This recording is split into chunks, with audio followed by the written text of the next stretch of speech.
सबसे पहले जो है वो पाकिस्तानी वज़ीर आज़म और फील्ड मार्शल आसिम मुनीर, वो दोनों पाकिस्तानी वफ़द के साथ जो है उस हॉल के अंदर आते हैं और आते साथ ही जो वो एक सेंट्रल पोजीशन लेते हैं, उसी से ये पता लग जाता है कि Pakistan is basically the main anchor in this whole thing.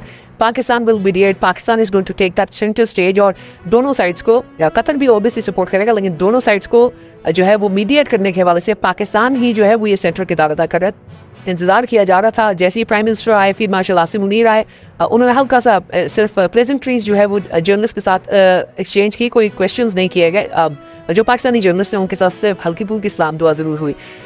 उसके बाद जो है वो इंतज़ार करना शुरू किया गया कि जनाब अब दूसरा वफ़द जो है, मतलब पाकिस्तानी वफ़द के बाद दूसरा वफ़द जो है वो कौन सा आता है। तो JD Vance जो अमेरिकी नायब सदर हैं, वो उसके बाद जो है वहाँ पे आते हैं अपने वफ़द के साथ। जेरेड कुशनर उनके साथ होते हैं, विटकॉफ वो भी इनके साथ जो है वहाँ पे मौजूद होते हैं। तो जब वो वहाँ पे पहुँचते हैं तो उसके बाद एक अच्छी जो है वो प्लेजेंट तरीके से जो है एक दूसरे के साथ सलाम दुआ होती है। लेकिन उसके बाद इंतज़ार करना शुरू किया जाता है कि ये तो आ गए, अब ईरानी वफ़द जो है वो कब आएगा। लेकिन उसके बाद जो कतरी वज़ीर आज़म है वो आते हैं, वो सलाम दुआ वहाँ पे करते हैं। अब यहाँ पे इंतज़ार था कि ईरानी वफ़द जो है वो कब एंटर होता है, क्योंकि ये पहला मौका होना था जिसमें अमरीकी वफ़द, पाकिस्तानी वफ़द, कतरी वफ़द और ईरानी वफ़द, ये चारों जो है वो एक जगह के ऊपर खड़े होते हैं। लेकिन उसके बाद ये खबर आती है कि ईरान की जानिब से जो है वो टॉप लीडर हैं, वो आते हैं, वज़ीर आज़म शहबाज शरीफ के कान में कोई बात कहते हैं और उसके बाद चले जाते हैं। अब इंतज़ार हो रहा है कि जनाब वो कब आएंगे, लेकिन जैसे ही वो निकलते हैं, मोहसिन नकवी जो है वो फ़ौरन जाते हैं उनके पीछे, और लगता है ऐसा है कि जैसे एकदम जो है वो कोई ना कोई टेंशन ज़रूर हुई है, क्योंकि ईरानी वफ़द नहीं आ रहा। ईरानी वफ़द का जो है वो ये एतराज़ था कि हमें बताया क्यों नहीं गया था कि यहाँ पे एक जॉइंट फ़ोटो सेशन रखा गया है। उनका ये कहना था कि हमें इस बारे में नहीं पता था, और उनके लिए प्रॉब्लमेटिक सिचुएशन क्यों थी कि ये जॉइंट फ़ोटो सेशन नहीं होना चाहिए, हम अमेरिकन के साथ खड़े हुए नहीं दिखने चाहिए। उसकी बहुत बड़ी वजह जो है वो ये बताई गई है कि एक तो आयतुल्लाह खamenei का जो है वो जनाजा होना है, उनकी आखिरी रसूमात जो है वो होनी है ईरान के अंदर। उससे पहले मौजूदा ईरान की लीडरशिप अगर उसी मुल्क के ओहदेदारों के साथ, हुक्मरानों के साथ खड़ी हुई नजर आएगी एक ही तस्वीर के अंदर, तो ये उनके लिए बहुत एम्बैरेसिंग होता है। उनको अपने घर के अंदर भी बहुत बड़ी रेजिस्टेंस का जो है वो सामना है, तो उनके लिए वहाँ पे भी बहुत बड़ी प्रॉब्लमेटिक सिचुएशन जो है वो बन जाएगी कि जनाब हम जवाब क्या दें इस सारी चीज़ का, कि आप जाके इन लोगों के साथ तस्वीरें खिंचवा रहे हैं, वही लोग जिन्होंने आयतुल्लाह खamenei को जो है वो शहीद किया था। तो इसलिए वो उसको अवॉइड कर रहे थे। एक तो वो नाराज़ इस बात के ऊपर भी थे कि जनाब हमें इसका नहीं बताया गया। दूसरा, जो डोनाल्ड ट्रंप की ट्वीट थी वो भी एक ट्रिगर पॉइंट जो है वो साबित हुआ कि आखिर इसका करने की क्या ज़रूरत थी। अब इसकी जो ताबीन दी जाती है अमेरिकन साइड से, लेकिन इसकी वजह ये कही जाती है कि पिछले 3, 4, 5 दिन के अंदर इस मुज़ाकराती अमल के शुरू होने से पहले डोनाल्ड ट्रंप ने और JD Vance ने इसराइल को लेके भी जो है बड़ी सख्त किस्म की पोजीशंस थी और बड़ी सख्त लैंग्वेज का जो है वो इस्तेमाल किया था। तो उनको पैसिफाई करने के लिए, उनको थोड़ा सा ठंडा करने के लिए जो है वो डोनाल्ड ट्रंप ने क्या किया कि ईरान के हवाले से जो है ईरान को एक धमकी हमें इस किस्म की जो है वो वार्निंग जारी कर दी सोशल मीडिया के जरिए, जिसकी वजह से वो भी बहुत ट्रिगर हुए कि जब यहाँ पे एक मुज़ाकराती अमल चल रहा है तो आपको इस तरह की हरकत करने की जो है वो क्या ज़रूरत थी। वहाँ से नाराज़गियाँ जो है वो शुरू होती है। वो ईरानी वक्त जो है वो कहता है हम किसी सूरत जो है वो उनके साथ तस्वीर नहीं खिंचवाएंगे। फिर अल्टीमेटली जो एकदम फैसला ये किया जाता है, वहाँ पे जो बाकी 3 अफराद होते हैं, प्राइम मिनिस्टर शहबाज शरीफ, इसके अलावा JD Vance और कतरी वज़ीर आज़म, ये तीनों वहाँ पे खड़े होते हैं और ये मीडिया के साथ जो है अपना इंटरेक्शन शुरू करते हैं। अब इसी दौरान जो है वो एक कमेंट दिया जाता है JD Vance की जानिब से, जिसमें फील्ड मार्शल आसिम मुनीर के हवाले से उन्होंने कहा कि मैं 2 लोगों को जानता हूँ इंडिया और पाकिस्तान में जो मेरे बड़े करीब है और मेरा उनसे बड़ा रब्ता रहता है। एक मेरी बीवी है जिसका ताल्लुक इंडिया से है, और एक है फील्ड मार्शल आसिम मुनीर जिनका ताल्लुक पाकिस्तान से है। तो ये जो कंपैरिजन था और जो जिस तरीके से लाइटर नोट के ऊपर एक्चुअली से कहा गया, तो पूरा जो हॉल था वो कहकहों से गूंज उठा कि JD Vance ने जो है वो इस किस्म की बात की है। इसके ऊपर बड़ी सख्त आड़ लगी हुई है इसमें भारत के अंदर कि ये क्या कंपैरिजन जो है वो किया है। मतलब आपने फील्ड मार्शल आसिम मुनीर जो पाकिस्तानी फील्ड मार्शल है उनको अपना इतना करीबी डिक्लेयर कर दिया है कि वो आपके लिए इतने करीबी है जितनी आपकी बीवी आपके करीबी है। जारी बात, आग तो लगनी है। अब आप अगर इस हकीकत से अपनी आंखें चुराना चाहते हैं, आप इस चीज़ को एक्सेप्ट नहीं करना चाहते, तो वो आपकी मर्जी है।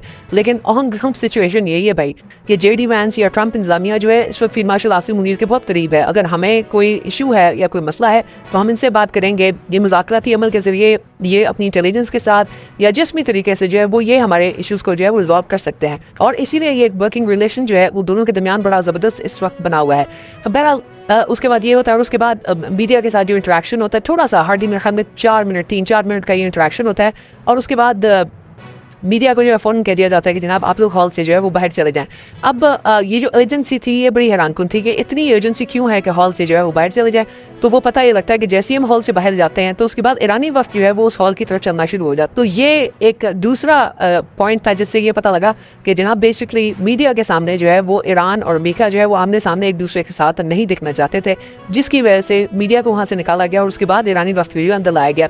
अप्रॉक्सीमेटली 80 मिनट से 100 मिनट तकरीबन आप समझ लीजिए कोई 1.5 घंटे से लेकर 1 घंटा 40 मिनट तक जो है हॉल के दरवाजे बंद होते हैं। बंद कमरे के अंदर जो है वो इजलास होता है। इत्तलात आती है कि दोनों साइड जो है वो अपनी अपनी पहले स्टेटमेंट्स पढ़ती हैं और स्टेटमेंट्स पढ़ने के बाद जो है वो आपस में हल्की फुल्की गुफ्तगू शरीर का सिलसिला जो है वो शुरू होता है।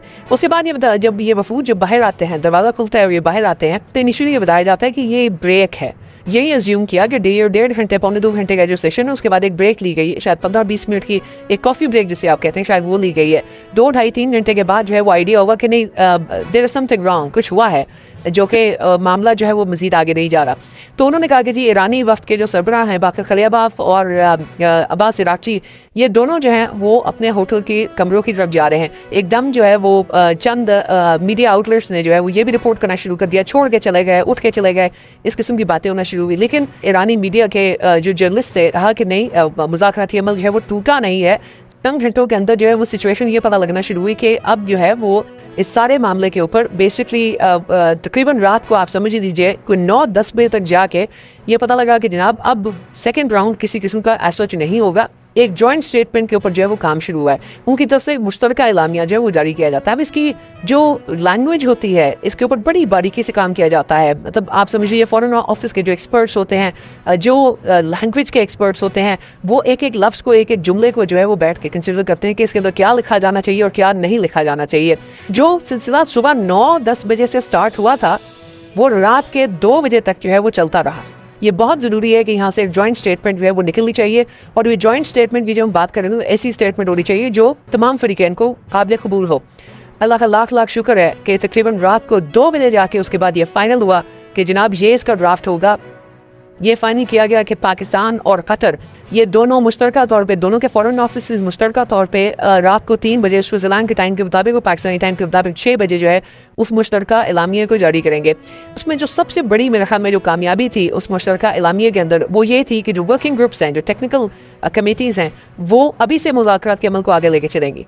यानी कि ईरान और अमेरिका की जो टेक्निकल कमेटीज़ हैं वो मुज़ाकरात के अमल को आगे लेके चल रही हैं, वो चलती रहेंगी, वो यहीं पे मौजूद रहेंगी, स्विट्ज़रलैंड के अंदर ही मौजूद रहेंगी और सिलसिले वो आगे लेके चलेंगी। ये सबसे बड़ी कामयाबी थी। तो वो तमाम कुव्वतें, वो तमाम अफराद, वो तमाम ममालिक जो इस किस्म की सोच रखते थे कि ये टॉक्स जो हैं वो फेल हो गई हैं या हो जाएँ, ज़ाहिर बात है कोई एक मुल्क नहीं है, इसमें इसराइल है, इसमें भारत है और भी ममालिक हैं। मैं आपको बताऊं कि इसके अलावा भी कई ममालिक हैं जो चाहते हैं कि ये मुज़ाकराती अमल फेल हो जाए या पाकिस्तान से किसी तरह क्रेडिट ले लिया जाए, लेकिन उनको मुंह की खानी पड़ी है क्योंकि ये खुशनसीबी है पाकिस्तान की कि पाकिस्तान के पास जो है वो ये बड़ी कामयाबी आई और पाकिस्तान ने जिस चीज़ को होस्ट किया था उस सिलसिले में इस प्रोसेस को मज़ीद आगे चलने का मौका मिल रहा है और ये कमेटीज़ जो हैं वो इसी तरह अपना काम आगे करेंगी। और उसके बाद एक सेंट्रल कमेटी जो है वो बनाई गई है कि अगर किसी किस्म के ऐसे रोड ब्लॉक्स आते हैं जिसमें लगता है कि मामला फंस गए हैं तो वो बीच में जो अपना किरदार अदा करेंगे ताकि उन रोड ब्लॉक्स को जो है वो बीच में से निकाला जा सके।